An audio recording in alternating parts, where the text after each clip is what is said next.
So in this video I'll teach you how to adjust color for your Samsung phones, like if you have screen burning, or if you are not able to see proper color on your display.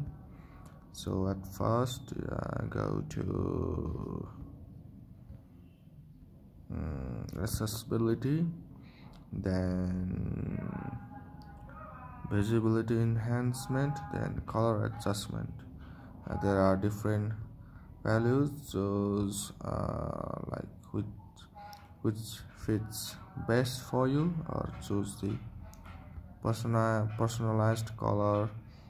Like you can adjust there by choosing different colors and arranging them. You can go on with that. This works best for my screen, so I chose this. Okay, thank you.